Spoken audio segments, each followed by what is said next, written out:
Hello everyone, again, welcome to this. This is our third Lit Talk of the year from the QUB Literific. My name is Thomas Copeland. I'll be guiding us through this event this evening.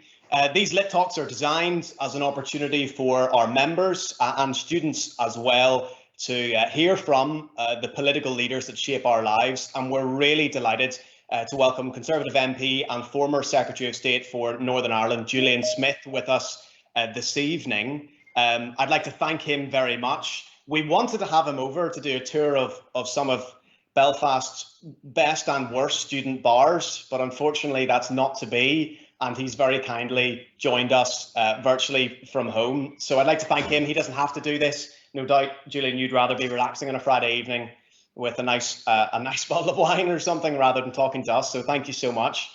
As ever, I'd like to thank the Literific for organising this event, Matt, President, Ryan, Events Officer. Here's what I want to do. You've been submitting your questions to us over the last number of days. I've sort of worked them into some sort of shape that makes sense and put them to Julian. And we're going to start at the very beginning, Julian. I'm afraid I am going to ask you about your childhood. And then we'll work through to your time as a Chief Whip under Theresa May, right the way through to Secretary of State for Northern Ireland, and going back on all the things that kept us glued to BBC Parliament for so long. And then we have a number of people here in the call who will be asking questions as well. So that's the format I want to run with. Julian, thank you so much for being here.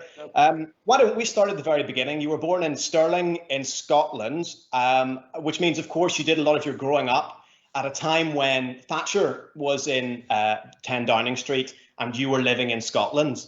I wonder, did you feel as if you were a Conservative at that stage, Julian? Margaret Thatcher was obviously a fairly divisive figure in some parts of Scotland, and remains to be to this day. Was that Conservative part of you in place when you were growing up, or did that kind of come in later on in your education and development?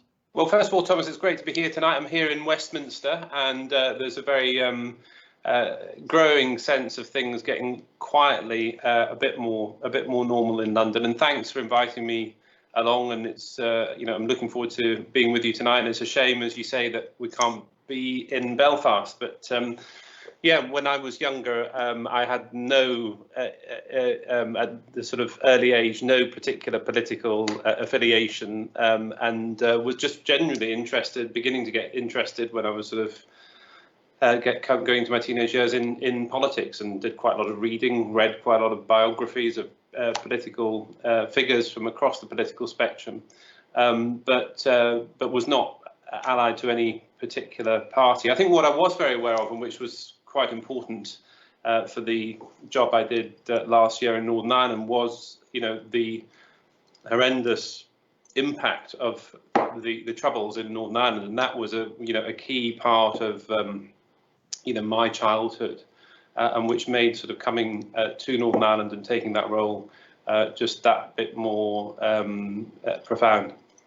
When you were growing up and the Troubles was sort of raging, not really too far away, are there moments that you can remember, key events over the course of the Troubles? And was there a sort of received wisdom about what was happening here that maybe you changed later on? Was there something that was commonly believed, commonplace to be taught where you were? Or was that something that really was kind of on the fringes of your awareness? Well, I think at the time it was mainly, as for many people in outside NI, was the almost daily reports of what was going on.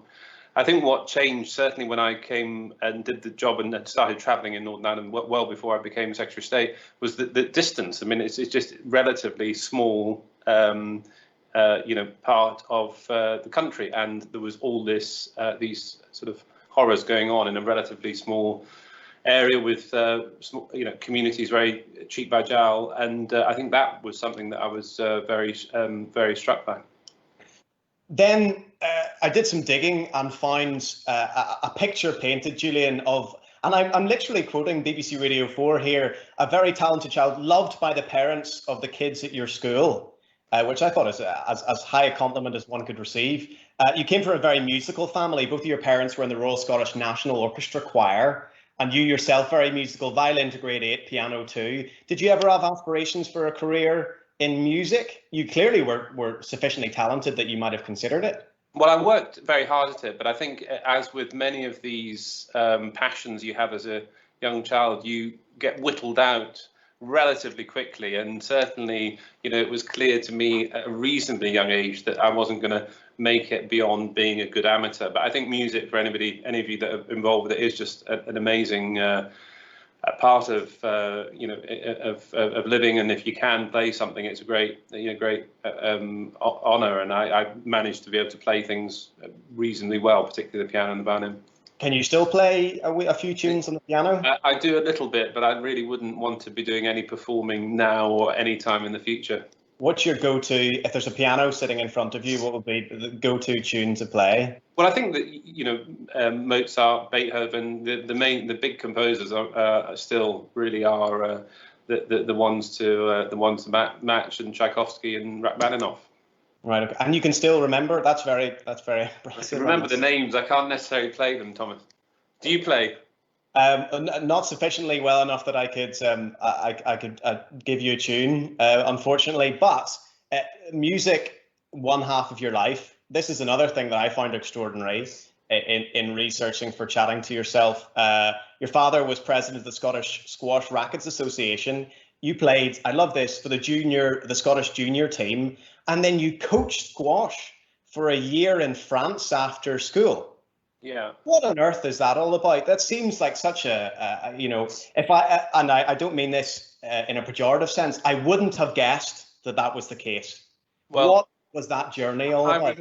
I remember being, I ended up being regularly beaten by a guy called Peter Nicol, who became the world squash champion, and we played in the under 14 team, under 16 team. I was number 2 and he was clearly number 1, and consistently beat me. And I would come to places like Newton Ards and other parts of Northern Ireland with the squash team. But yeah, I blagged. Basically, there was an advert in a magazine, and I for a coach in the south of France with free French tuition and an apartment. I applied for it and I got it. So it was fantastic on the Mediterranean coast coaching squash. But again, a bit like the music, I'd worked very hard at it, reached a reasonable level, but it was clear, sort of, as Peter Nicol was beating me consistently, that I was never going to make it in the big league. But it's a wonderful way to spend some of your time growing up. I want to skip ahead a little bit to your election in 2010 to Skipton and Ripon. I would say, Julian, and again, I don't mean this in any sort of pejorative sense, you're quite a quiet and maybe reserved character. I think that would be fair. But we'll have to wait until after a pub crawl to verify that for sure. Parliament, on the other hand, is dominated by characters that are quite loud, sometimes brash, larger than life. I think you know the main figures that people have in their head, maybe when they think of Parliament. What made you think to yourself, do you know what, going into the House of Commons and that route and that way of making an influence was the right one for you, as opposed to the many other ways that people can make a difference in political life? Well, I think I'd been lucky enough to develop and run a successful business in Asia and in London, and I'd always kind of wanted to contribute and enter public service, but had wanted to establish a career elsewhere first. But you're right. I mean, I think Parliament is does attract people from a range of backgrounds, and one of the skills and one of the attributes of a good MP is to be pretty vocal and to be pretty forward on the floor of the House. But I think also there's a need for a mix of personalities, and as you may know, I worked up the route after 6 years in the Whip's office, and that was actually an interesting way of being at the very heart of things, but maybe not having to make a speech on every topic that came up. Yeah. When you were elected, then you didn't hang around long. best part of 5 years as Parliamentary Private Secretary in the Department of International Development, I think is correct. I wonder, you spent 5 years in that department learning how it worked. This year, the Department of International Development was subsumed into the the Foreign and Commonwealth Office, and then the UK overseas aid budget has been reduced from 0.7 to 0.5. And both of those have been criticised, as I'm sure you know, by many of the aid charities that you will have worked with at the time, as well as your then leader, David Cameron. Did you agree with those decisions? Do you think that those decisions will have a detrimental effect on the things that you were working towards over the course of 5 years in the Department of International Development? Well, you're right. The department has done incredible work under governments of different, different colour. One piece of work which really stood out was the help that we gave during the height of the Syrian crisis, where we were the second largest donor by far. And I think having that dedicated focus did certainly give, and having a specific department under Labour and the Conservative Party did make a big difference. So these are the decision to split out. Probably wasn't a decision I, particularly would have wanted to see. But you can see having it within the Foreign Office does also have benefits. And obviously reducing the sum of money again isn't something that I would have liked to see. But I, on the other hand, recognise that we still are, the second, third biggest donor internationally, even at 0.5%. And what the Chancellor said is this is not a permanent situation, this is a temporary situation. Now, you can then have a debate, obviously, around, is this right that we're doing this? But I think we are in extreme circumstances now. And whilst, it's a shame we're doing it, it's not something that I think is completely illogical. I can see why the government has taken this decision. I wonder, again, I mean, you spend a good amount of time in that department. One of the criticisms that's sometimes levelled is that money isn't well spent. And you hear that quite often, people citing money going to India, for example, when, that country has their own space program, China, funding kind of pop stars. You're in that department, did you ever think to yourself, actually, that's not a really good way to spend public money, or did you have the opposite reaction? Well, I think that, so I was involved in supporting the legislation and making sure we got support for 0.7. I do think there are dangers of a target like that, and one of the unintended consequences was that you end up having to sort of spend the money, and that becomes the priority, maybe over prioritising exactly what project to go in for. That said, the department under Justine Greening, under Andrew Mitchell, under other Secretaries of State did put a lot of effort in trying to make sure it was well spent. So I think it was well spent, but I do think in the government's favour on this decision to reduce to 0.5, the support from many people in the United Kingdom for not adapting to the fact we have gone through in the last 9-10 months an extreme situation in the UK, but retaining this target. I think the government may have got the balance right with that, as long as as we pick up in a year or so, we can go back to 0.7. But there certainly are dangers, I think, of the target. But on balance, it was good that Britain, I think, put that sort of level of commitment. Okay, I want to move on then a little bit further forward in time. After David Cameron's resignation, you were very quick. I mean, from my reading, in the first 6 MPs in the door to support Theresa May's leadership campaign. What was it about Theresa May that you identified at that time as somebody who should be, could be, leader of the Conservative Party and Prime Minister? I think that Theresa May had done a very good job, in as Home Secretary. Obviously, as with all these positions, not always perfect, but had been very good. She was a woman, and I think that was, I'm always very keen to actively support female candidates and female leaders, and she was very strong. She was very modest, and I think just her approach to kind of public service, dedicated approach both to her constituency and to the roles that she'd done. She'd obviously done, as well as being Home Secretary, a whole range of roles within the Conservative Party. I thought she, was a good candidate. You didn't at that time support Boris Johnson's campaign, although then you did, later on, further down the road, swing in behind Johnson. Looking back, do you think that it would have been better if you had supported Johnson's campaign at that stage? Would that have, taken a period of time away in which, more could have been done? Or do you think that the way in which the last couple of years has developed has been, on the large, beneficial? Well, I certainly don't think that the way the Brexit process, I talk about the process, not necessarily the decision. You know which way I voted at the referendum, but I also felt it was important to honour that referendum decision, having posed the question. I do think the way the political system in the UK has executed that, we have had a huge loss of time, and that does concern me.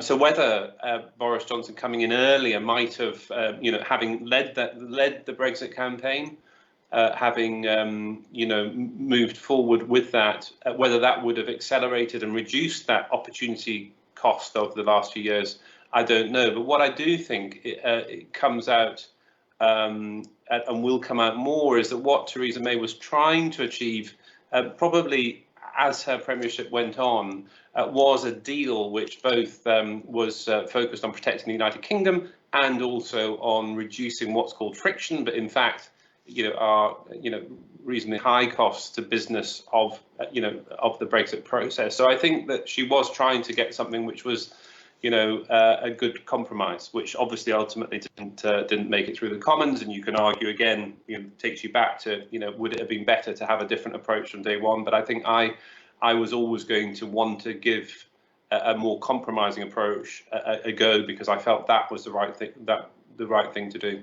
Mm-hmm.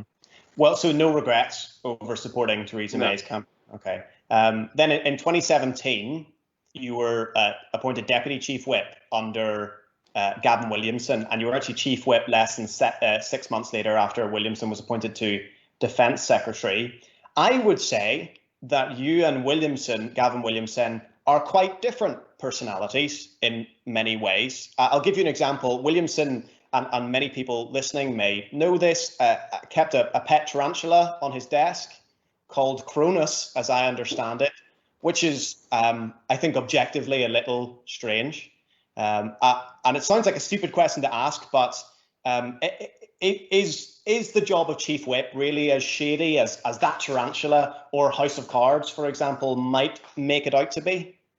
Well, I think it has modernised a huge amount, and I, within the first couple of weeks of taking on that job, actually ended up dealing with all the Me Too Sexminster issues, and that was an incredibly full-on period where we were dealing with all sorts of issues, and part of that was making sure that the Whip's office was no longer dealing with complaints, and a proper grievance process was set up for MPs.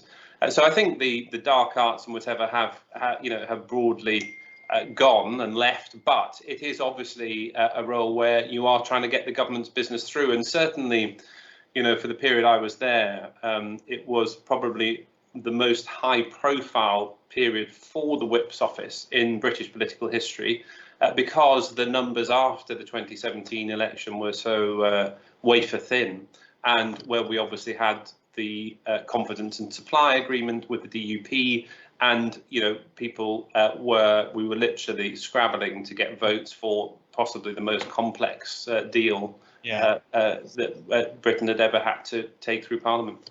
Yeah, it's interesting you raise in the context of the Whip's office the Me Too movement. Do you, under your time and previously, were processes changed quite quickly in the way that the Whip's office did its work?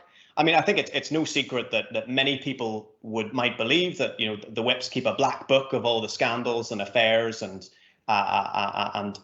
black marks, and that sort of institutional leverage is in the job. Was that the case beforehand, and were there procedures that were put in place to remove that and maybe? Well, I think there'd already been quite a big modernisation of processes, and but I think just the fact that there was during that period and following that period a formal complaints procedures put in place, I think was helpful. But I think it had modernised, and it was a fascinating job because you obviously had all of the mental health issues, the physical issues, the family issues that any organisation has, but then sort of weaved into that the increasing national focus on these meaningful votes that businesses, citizens wanted to, get concluded, so they knew where they stood.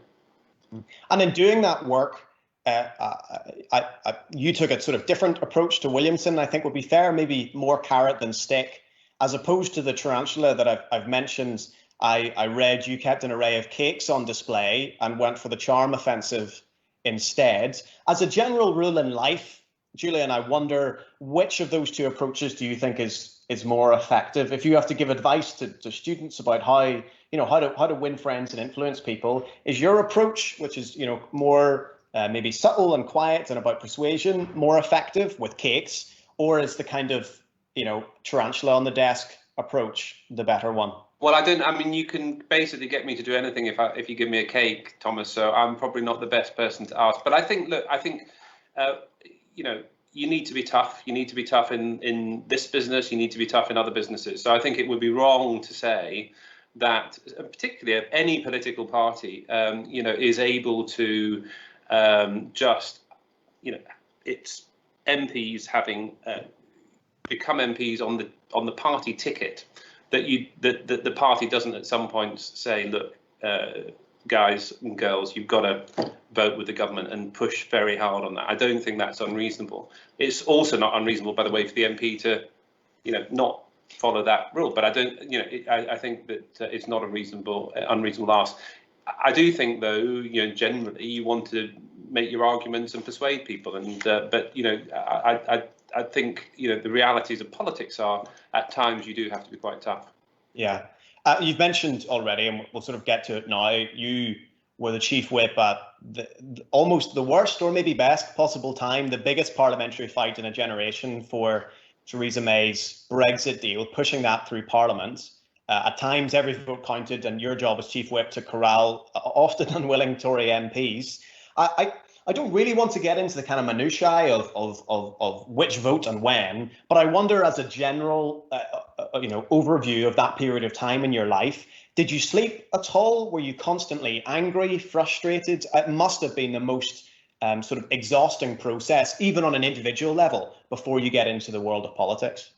So it was very full on, and it got very, very stressful. I mean, I was in number 9 Downing Street probably 7 days a week. I had a car on standby throughout the weekend. It was really 24/7. Physically, it was very demanding. I lost a lot of hair. I lost, got into, a very unfit, because I think that there was a huge pressure. Essentially, as I said earlier, you were trying to get a very complex deal through Parliament, and you realise that the nation was basically waiting for this to happen. I think also, I found during that period, my business background was obviously trying to get people to find a landing zone, get a solution. And by the way, that was what Theresa May was trying to do. But obviously the political world, where you've got leadership issues within parties, you've got very strong views on the type of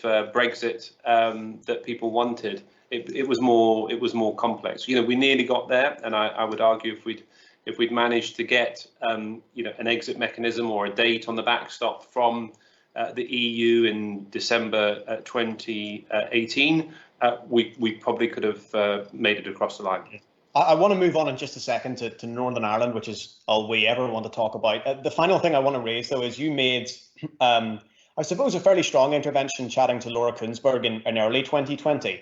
And you said two significant things that I'd like to raise and just chat about. One was you said that in the back and forth over May's Brexit deal, that there was a, quote, worst example of ill discipline in cabinet in British political history. My question is that I think as a student myself, young person, we hear a lot of this kind of stuff which says, it's the worst in history, best in history, unprecedented.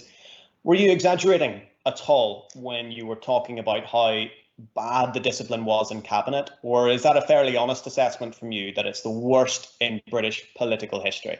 Well, it's obviously for others to judge whether it is the worst or one of the worst, whatever. But it was a period where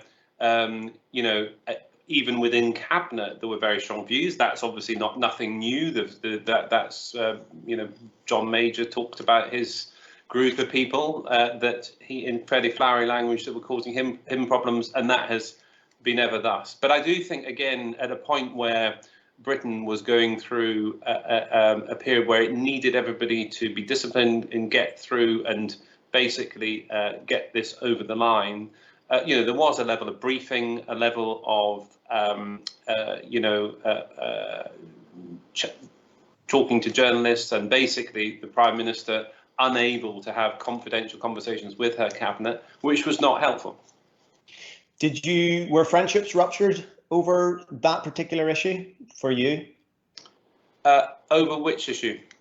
The ill discipline in cabinet. Well, I imagine stern words were past your lips. There were very stern words. This was a very stressful period for everybody, and I'm sure I and others have regrets on how certain conversations took place. Okay, say no more. The last thing I want to mention before Northern Ireland is, in the same conversation, you said that after the Conservative Party had failed to get that majority in 2017, that the government as a whole should have been clearer on the consequences of that.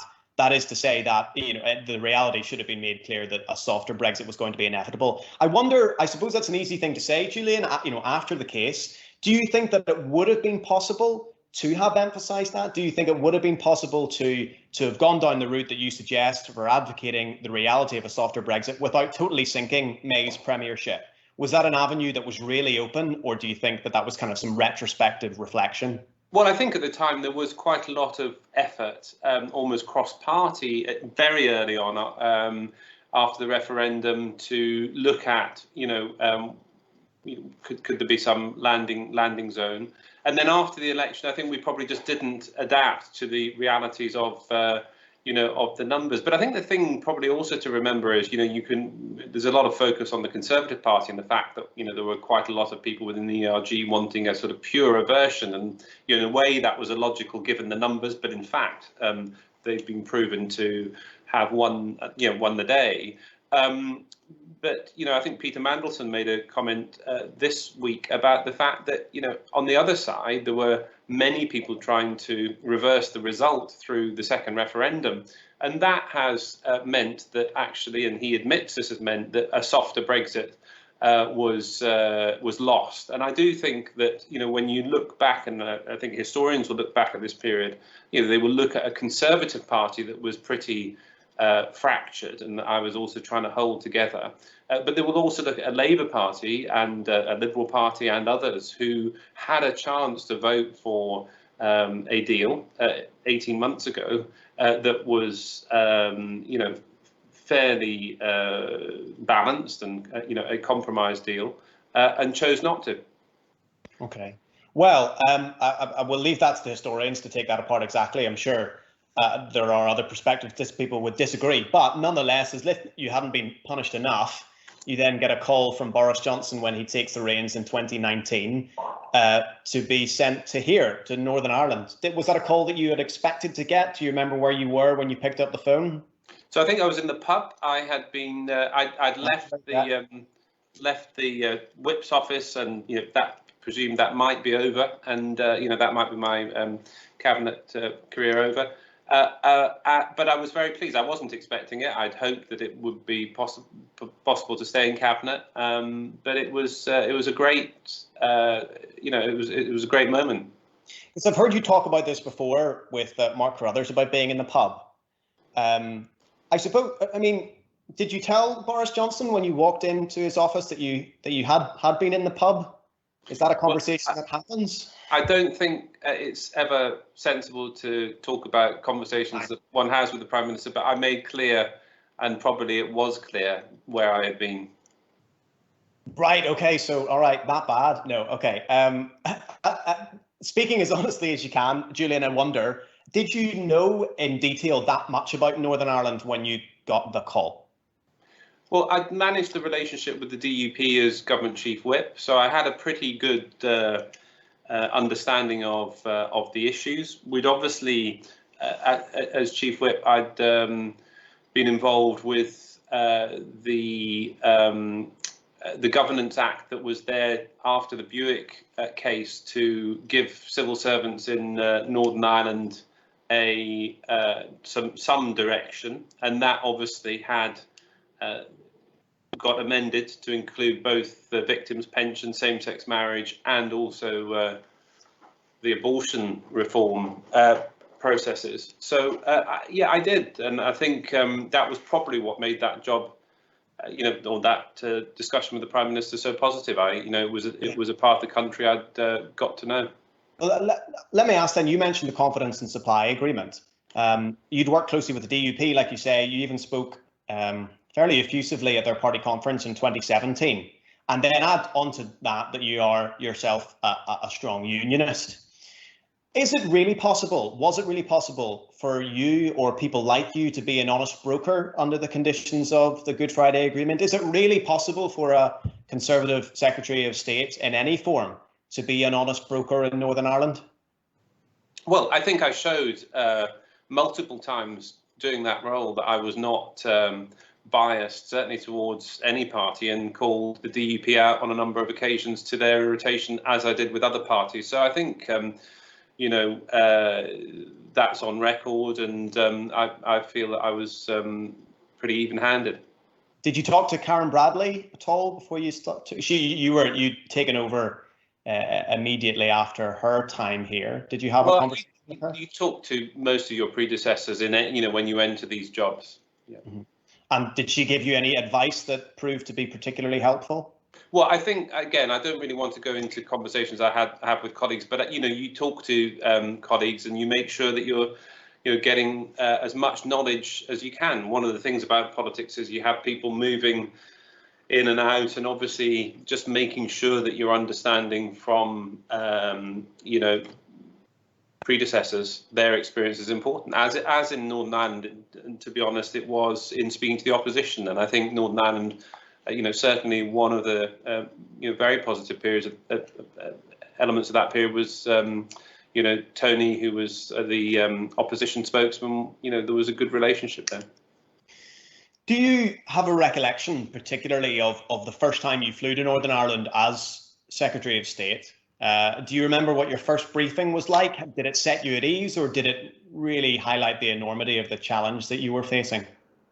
Well, I think those early days were really marked by, a sense that a status on the talks, and the fact that that Stormont still wasn't working after a lot of time. And I'd obviously seen what Karen had as chief whip. There'd been various attempts to bring legislation and to try to get Stormont going, and I'd seen how frustrating that could be. But it was also in that period concerning around the run up to Brexit. If you remember, it was the end of October, and there were real worries about no deal. And I think I was struck from those first hours by the fact that no deal was not a position we wanted to be in. So I think that twin track approach of Stormont, needing to try and get that up and running before we exited the EU at the end of October, and also doing everything I could to avoid no deal. Mm-hmm. And a couple of questions are submitted specifically about yourself and no deal. A really simple question was sent in by Keir, which just says, why did you succeed in Northern Ireland where your predecessors had failed? What's your diagnosis of why you were successful and others weren't? Well, I don't think that's for me to judge. I think that what I would say is a lot of effort was put in by a lot of people before, both political, so my predecessors as Secretary of State, but also civil servants and others, on restoring Stormont and on dealing with many other issues. You've got to be honest. Some of it is around timing. Some issues I was able to resolve that hadn't been resolved in predecessors' time. Some issues, still remain unresolved when I left. So some is timing, and some is circumstance and different approaches. But I don't think I should be judging my own homework on that.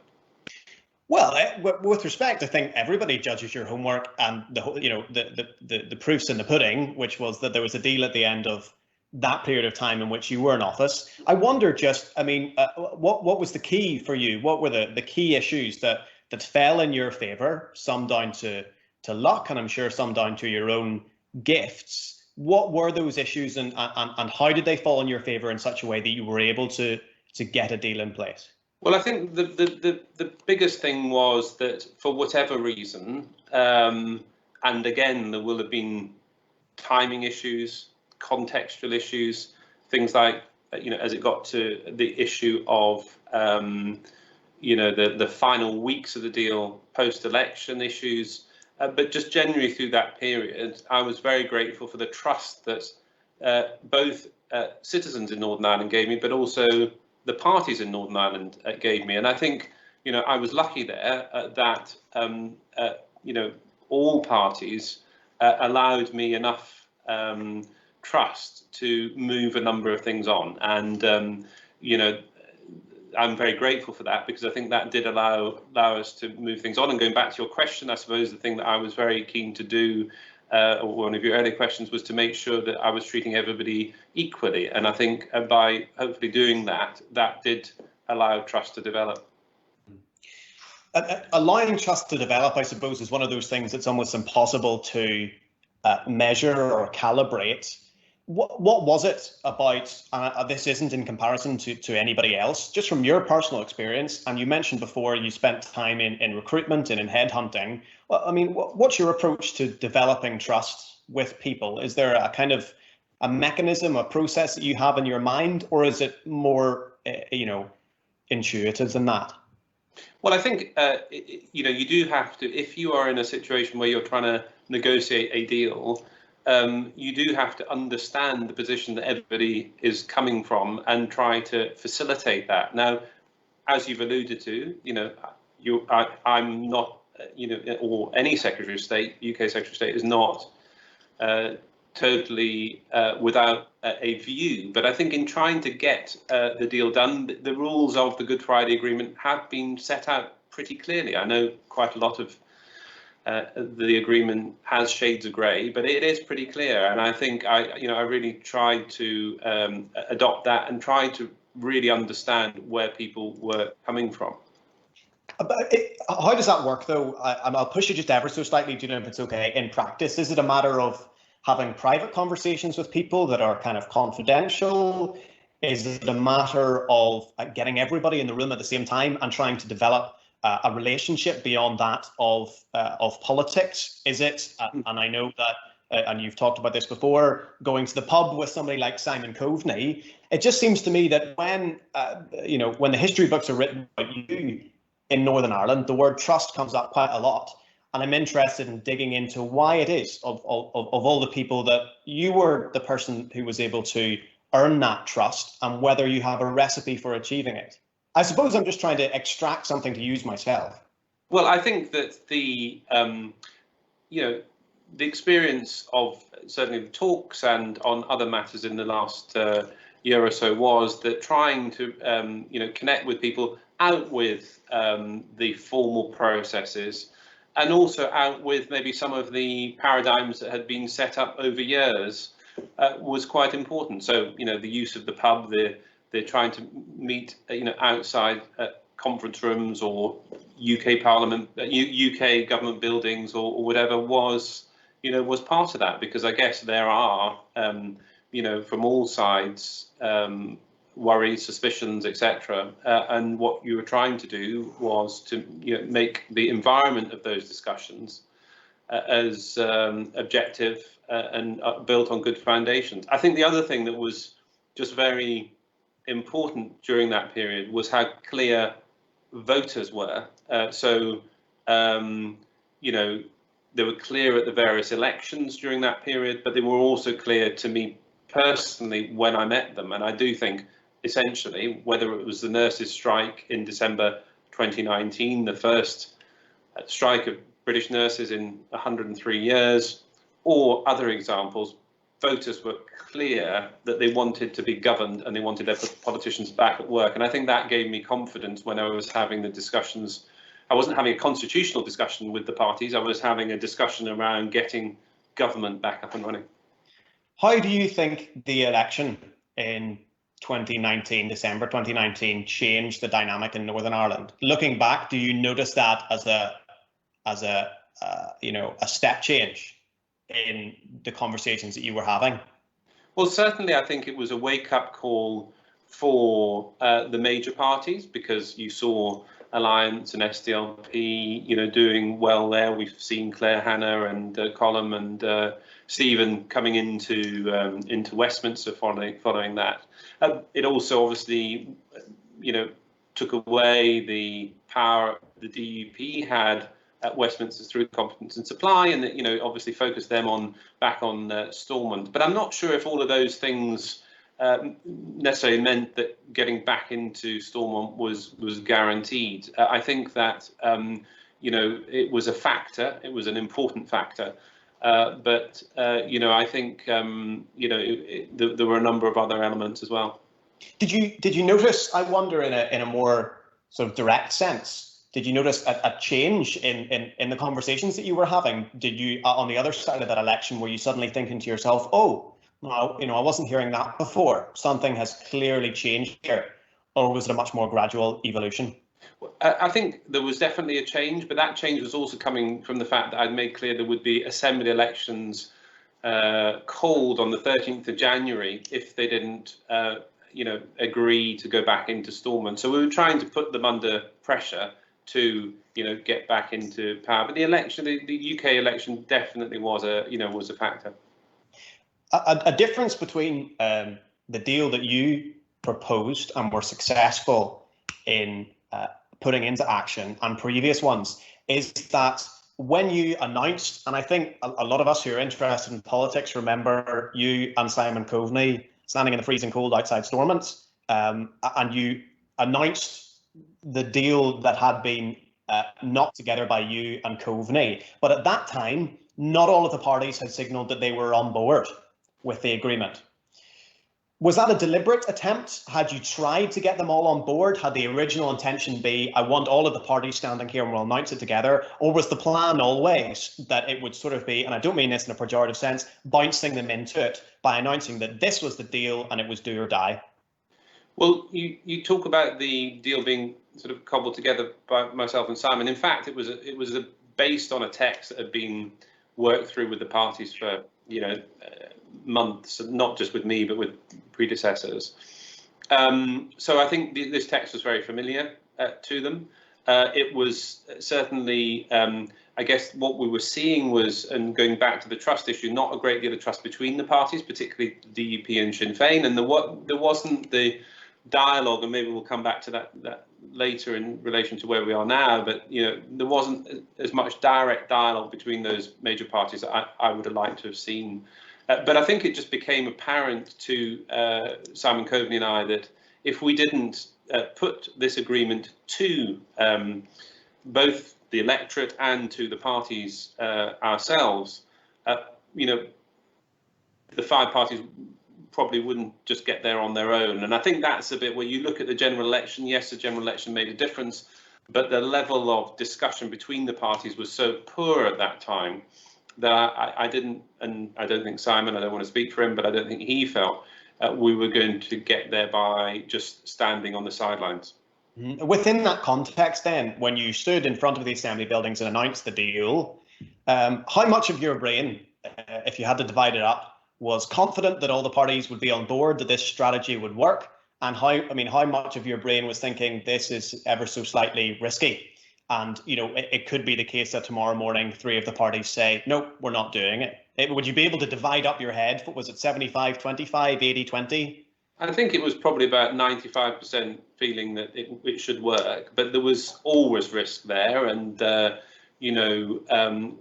we had, on all of the topics, tried to get to a point where there was, a position which was, in our view, reasonable for each of the parties. So yes, there was a chance it wasn't going to work, but I think the probabilities at that time were that it was. We didn't feel people wanted to go back to, politicians wanted to go back to face the electorate, and we've got the nurses' strike, queues of 300,000 people in Northern Ireland for waiting lists, people deeply frustrated. It was going to have to be a brave politician in any of those parties who rejected a deal which they had been involved, even though they hadn't agreed it, in shaping. Mm-hmm. Well, I suppose they had done so before, so I suppose there is still, an element of risk there. The final thing I want to ask, Julian, before we sort of get to where we are and do some slightly hesitant looking back on the last number of months, is Mark Davenport, who wrote an article a few days later after the financial row that emerged after the deal was done.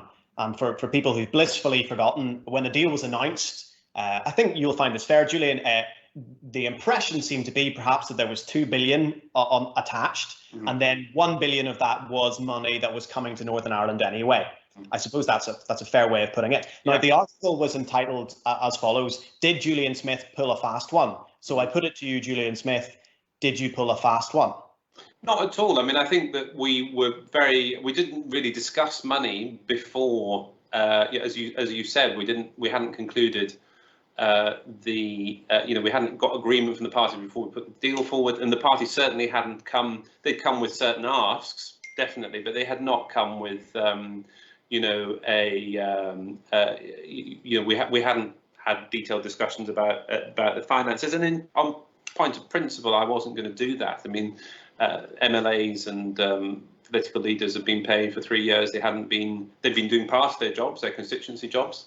But we weren't going to start negotiating and offering taxpayers money in order for them to get back into power. It was implicit that there would be a package, but we were not going to start putting that there up front.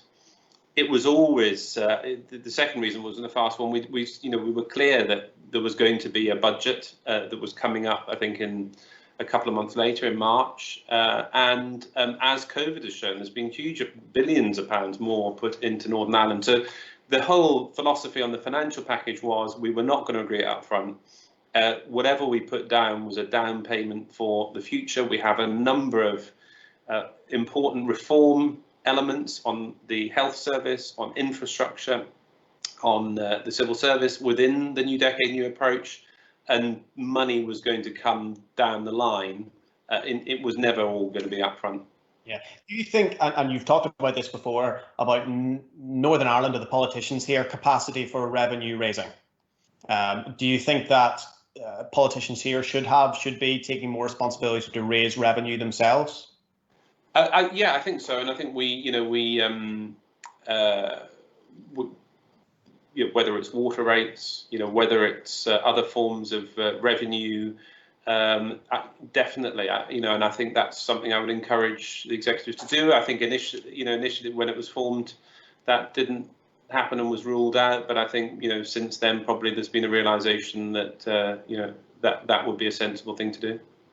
The final thing I want to ask Julian before we go to the four who are ready to ask you a question in the call, and then we'll finish up after that, is standing where we are now, looking back on the last number of months, are you disappointed in the way that political parties in Northern Ireland have worked or at times not worked together? There was a moment a couple of weeks ago in terms of agreeing restrictions where a number of commentators were saying under normal circumstances, i.e. no pandemic, the executive might have collapsed at that moment.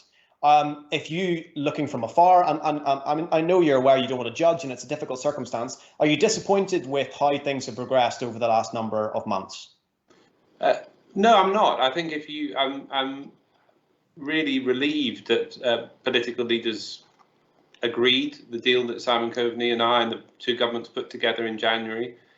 In the context of both the long term, but now this something none of us predicted then, this crisis in the last few months. And I think Arlene Foster, Michelle O'Neill, and the executive have done Robin Swan as Health Secretary, Nicola, Naomi, the whole team have done a fantastic job of piloting Northern Ireland through a very, very difficult period. Now, that's not to say there haven't been, certainly in the latter months, some very difficult issues. It's not to say that there aren't many aspects that the governments and also the parties need to implement from the new decade, new approach, and need to get on with that. But I think we've got to look at how this team have performed, and they have piloted Northern Ireland through one of the most difficult periods of its history, and I think done a very good job. Well, one of the questions was sent in from Kathy. Does Mr. Smith believe now is the time to move away from mandatory coalition? So I noticed in what you've just said, you've obviously emphasised the personalities there.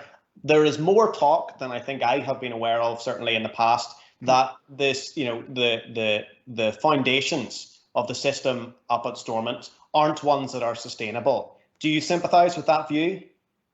Well, I think that, first of all, the last few months will have been extremely tiring and stressful for that group of people. So the things that we put in that new decade, new approach to build trust and confidence, party leader meetings, off-sites, reform programs, etc., maybe haven't been able to take place to the degree that we'd hoped for.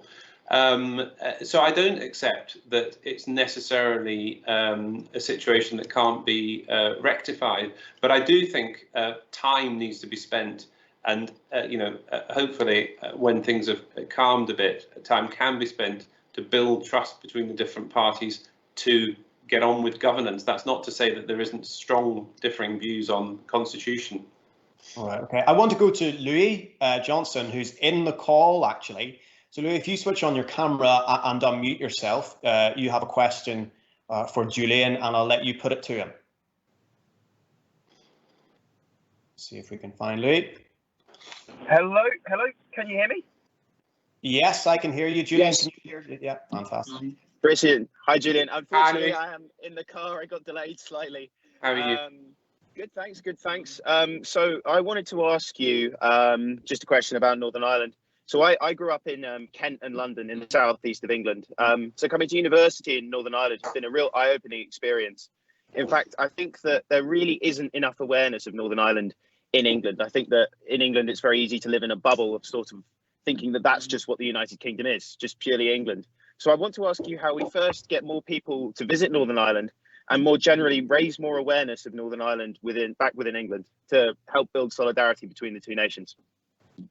Well, I think you're right, Louis, that there's sometimes, despite all of the history and all of the attention it's had in the media, maybe people don't fully understand it. And it is the most incredible place. I mean, I just think in terms of political engagement, the people, the beauty of the place, business acumen, etc. So I think we've always got to be just trying to encourage people to come across. I think it's great also that there is a diverse set of voices at Westminster. I think it's also encouraging people that want representation, who maybe haven't thought to engage with their MPs, their MLAs, and whatever. And then also for us to push hard on tourism assets like Hillsborough and Belfast, Derry, Londonderry, and just to try to keep making the case for why you should visit. I think by the way, I think it's going to be there's going to be a big draw of Northern Ireland for business, because it's going to face both ways. And I know it's been a very difficult period, but I think the protocol does actually bring big opportunities to Northern Ireland to attract business. Brilliant. Thank you very much. Okay. Fine. Let's go to Cormac as well, who is in the call. Cormac, if you're there, you can switch on your camera and unmute, please. Fantastic. Hi, Cormac. Hi, Julian. Hi. Thanks for speaking with us this evening. No problem. So my question for you is, the Good Friday Agreement enshrines the right to self-determination vis-a-vis a border poll. The agreement makes it quite clear that the power to call a border poll resides with the Secretary of State, but it doesn't specify the criteria upon which the Secretary of State must base that decision. So my question to you is, when you were Secretary of State for the North, what sources of information, what criteria did you rely on when considering the issue of a border poll? And obviously you didn't call it border poll, so there must be some sort of reason, rationale for that. And I'd just like to add to that, I understand that you're a politician, but I would really appreciate if you could be as precise or unambiguous in your answer as possible, please. Thank you. I'm going to disappoint you, Cormac, because one thing I have promised myself, and been very clear, I'm not going to encroach on. Whilst I remain committed to Northern Ireland, I'm not going to encroach on my successor or successor's responsibilities. But I think during the period I was Secretary of State, whether it was polling or whether it was other evidence, there was not evidence that there was anything that met the criteria within the Good Friday Agreement. But you're also right that is a fairly grey definition. But it is up for the current Secretary of State or future Secretary of State to make that judgment. And I honestly don't think it's appropriate now. I'm not in that job to to get involved with that. I will, and I hope you don't mind, Julian, just ask on that. I'll push ever so slightly and say that in your mind, is opinion polling sufficient for that kind of decision, or is it election results something much more, hard and fast? Well, look, it is undefined in the Good Friday Agreement, and I think it's undefined, for good reason. I think it is up to the Secretary of State of the day to make that judgment, and that will come, I assume, from a range of sources of information, not as with every judgment. But again, I'm not going to get involved with a responsibility that I don't currently have. Well, you'll be proud to know you were as ambiguous in that answer as James Broganshire when we asked the same question. So clearly there's a tradition. We'll go to Grant. Warren, who's in the call as well. You have a question for Julian. Grant, if you switch on your camera and unmute, please. Thank you. Hi, Julian. How are you? Good. Where are you? You in NI? Yeah, I'm in the north. So strangely enough, that you mentioned at the beginning of the call. But my question is, in light of the recent decision by Brandon Lewis regarding the public inquiry into Pat Finucane's murder that has been denied on the basis that the current inquiries that are running into it, they shall finish before a public inquiry should be considered. Do you agree with your successor's decision on the matter, and would your approach to the overall issue of legacy differ to the one that the government seems to have currently being tread on? Because there's a lot of promises in light of the deal in January, particularly bringing forward a bill on the likes of vexatious claims within 100 days that just haven't quite come to pass yet. So would your personal approach differ from that currently being taken by Brandon Lewis? So I think on the decision this week on that specific case, again, this is not an area I'm qualified to pass judgment on. That is for the Secretary of State. But you're right, within the New Decade New Approach agreement, the two governments and parties agreed that there would be a focus on these overall issues. And I think the main thing I would say is just in the work that I did with victims groups, with those families that have lost loved ones or had injuries or suffered during the Troubles. I do think we now need to push forward as I think has been committed to this week, with that engagement to make sure that we try to get into a position where those families can get some resolution. Now, what that is, how it's resolved, that again is not for me, but I do think we have committed, and I was pleased to see the recommitment this week that at pace we will have those discussions, because I think there is a window of opportunity to not probably totally please everybody, but to move things forward. So I think for your generation, for subsequent generations, it would be good to at least have got to a position where there's some progress on this issue. I wonder if I can just go back to you on that, Julian, because I suppose that question specifically to do with a public inquiry into Pat Finucane's murder is one that in some ways isn't really specific on your time as a Secretary of State in Northern Ireland. It's a UK-wide issue. The UK Supreme Court obviously a number of years ago saying that the previous inquiries hadn't been sufficient. Not speaking as a ex-Secretary of State, as a Tory MP whose job is to represent the country and your constituents, do you not think that a public inquiry should have happened? Well, Thomas, I think you're going to get a job. You'll be able to get a good journalist job, I think, after university with these questions. But I'm not going to be drawn on it. I had responsibility, for a range of issues in Northern Ireland, of which this was one, and I don't really want to get involved in second guessing my successor. But I do think that looking at the issue of how we bring resolution across the board, to those families and people that have suffered during the Troubles is something we've committed to, was reconfirmed this week, and I think we do need to now move at pace. Okay. I didn't expect to get an answer from you, I think, in fairness.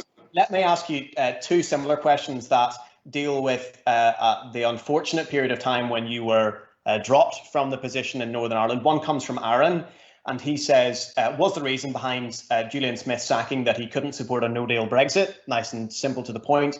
And another one from Peter Donnelly, who's editor of The Gown in Northern Ireland, who asks, was your swift departure due to the fact that you were simply too reasonable to be in possession of what they call the poison chalice as head of the NIO? So I suppose two questions in relation to what is your assessment of why you were, unfortunately, or from your perspective, that is, fired? Well, look, I wasn't the person doing the firing. I guess, it's unusual when you've delivered and delivered hopefully effectively to lose your job. It wasn't a great surprise. So it wasn't a great surprise because, I had got I did have strong views about no deal Brexit.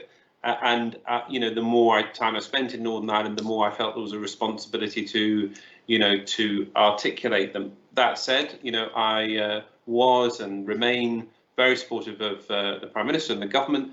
And the reality is that, for me personally, this current Prime Minister gave me the opportunity to, serve in Northern Ireland, to serve this part of the country, which, is so special. So I'm, remain grateful, for that. But obviously, as to the exact reasons, that was obviously for him. Well, yeah, I think the indication is probably that, no deal Brexit was a fairly significant part of that. If you were offered Northern Ireland Secretary again, Julian, would you take it? I'm aware of that quote from probably Batman, if you live long enough to be a hero, you see yourself become a villain or whatever it is. In some ways, you might have been blessed by a short period of time because, everybody gets drawn into controversy at some stage. Would you accept the job if you were given it again? Well, I don't think that that is likely, Thomas. And I think, again, I'm now a backbench Conservative MP, and I've been very clear that I will and continue to be supportive of organisations and people and businesses in Northern Ireland. I'll continue to do that. So I look forward to and I look forward to supporting as many pubs and restaurants as I can going forward. And we will help facilitate that, I think, in the name of the Northern Irish economy. Only a few questions left that I'm really keen to get to you, Julian. One from Evelyn. My question for you is, how successful do you feel that the New Decade New approach has been for Irish language rights thus far, and how have parties involved held up to that agreement? Evelyn is a QUB SU Irish language officer. So I suppose, looking back now, have the parties got to where you hoped they would get to on Irish language? Well, I think, as we've talked about with the New Decade New approaches, obviously time has been eaten up this year with dealing with the COVID crisis. But I do hope that on a number of fronts, whether it's the various reforms of Stormont in that agreement, whether it's looking at the past and resolving things as much as possible for families and for victims, whether it's dealing with the commitments that were made on culture and on language, those now need to move forward. I think obviously I remember well the discussions about Irish language, and it's as everyone will be aware, it's not a standalone bill, but hopefully move things on in a balanced way. And I think, but there's a whole range of other things that need moving on as well. Brilliant. Okay. Hopefully that answers the question. Before we ask an almost final question to take us very, right the way back to the beginning, I'm afraid I do have to put to you what I can only describe as the most boring question that was sent in, and I will read it carefully. It's from Ryan. He says, commentators often focus on the difference in corporation tax rates between Northern Ireland and the Republic, but the UK also has the second worst tax treatment of capital investment in the OECD. We're still going. This particularly damages manufacturing in the north of England. At the end of the month, the temporary increase in the annual investment allowance will expire. Do you think the government has to address this if it is serious about its levelling up agenda? Well, I think that it's quite a technical question, and certainly if he wants to contact me, and raise those issues, I'm happy to do so. But I think, look, levelling up is levelling up to the north of England and to other parts of England. It's levelling up to Scotland, and it's levelling up to Northern Ireland. You've got deep pockets of lower social mobility across the United Kingdom that the Prime Minister and the government are committed to solving. And I think business investment is key and a really important part of that. So I'm very happy to look at the specific example, but we need to get businesses investing, creating jobs, and particularly after the epidemic, ensuring that is across the whole of the United Kingdom. Well, I suppose that coming back to that, Julian, is it the case that in part of that levelling up agenda is decreasing the tax burden a sensible thing to do, considering where the UK's public finances sit? Well, I think certainly what you don't want to do is at this particular point is to stress businesses any further. I think you want to make sure that they invest their capital, that they create jobs, that they take risks. Obviously, at some point, we've taken huge debts. We've spent a lot of money. That will have to be looked at. But I think the current strategy of just getting the economy back and confident is the right one. Okay. As a second to last question, Julian, and thank you so much for giving your time. From Rory, you're born in Stirling, a seat now held by SNP's Alan Smith. Can you understand the strength of feeling for independence that seems to be reflected in the latest polling, which shows a fairly consistent majority for independence, as somebody who grew up in Scotland? If the SNP win a majority at the next Holyrood election, should Boris Johnson grant the independence referendum, that's fairly implicit in that mandate. I suppose, I know you're not going to give an answer to that second one. I suppose the more interesting thing is you were born in Stirling. Do you understand this and have sympathy for the strength of feeling behind independence? Sorry. Well, I'm certainly aware of it. I still go back regularly and was chased around by my old geography teacher the other day, who was very positive about the SNP's results, and so I'm very aware of it. Look, I think it is important, as with other parts of the United Kingdom, to engage with nationalists, to make sure that unaligned voters are also engaged with, and I hope after Brexit we will be entering a new sort of period of trying to, restore relationships. I'm not sure in Scotland whether ultimately, there's a majority for independence. I think a lot of people have been, put out by leaving the EU, put out by a whole range of other things, and we need to engage with those people and make the case that, they're best to be part of the United Kingdom, but also to respect, their positions. But if, as seems likely, the SNP win a majority, can the UK government, your party, Boris Johnson, really deny that mandate with any credibility?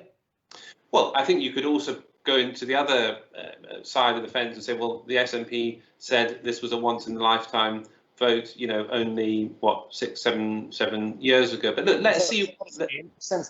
Let's see where we are. I think my view would be that the best approach to take is to understand, to respect all opinions in the United Kingdom, and for us to move forward very quickly from what has been a very divisive period in British political history. Not talking necessarily about the result of the referendum, but also the period since and how long it's taken, and how a lot of people in Northern Ireland and in Scotland wanting to maintain very close links with the EU. We have to understand those people, spend time with those people, and make sure that we're making a balanced case. And we're, I hope that we'll be doing that intensively, over the coming months. Okay. I want to, as a final question, Julian, you'll be glad to know it's not a difficult one. Olivia asks, Julian, favourite pub in Northern Ireland and favourite restaurant? And I'm afraid I'm going to make you answer this one. Well, look, I obviously was privileged to live in Hillsborough when I was Secretary of State, and was most nights at the Hillside pub in Hillsborough. But there are many pubs, as across Northern Ireland, that are, absolutely, first class, and really enjoy them.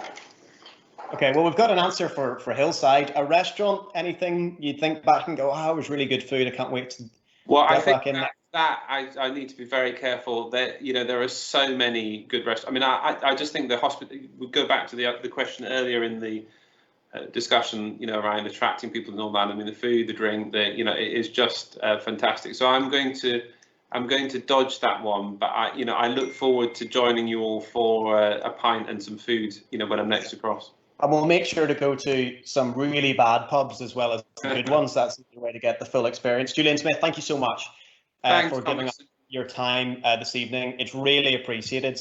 We've got loads of questions in there that were all collated together from the Society and beyond to you over the course of an hour and 10 minutes there. So thank you for giving up your time. Thank you to your team as well for facilitating this call. It's so appreciated and shows the commitment that I think you've made clear to this part of the world. And to everyone else, I say thank you so much for watching this, for submitting your questions, for taking part. The LitTalks will be back in the new year. We have some really fantastic names for you. Fingers crossed, we'll be able to welcome a few to join us in person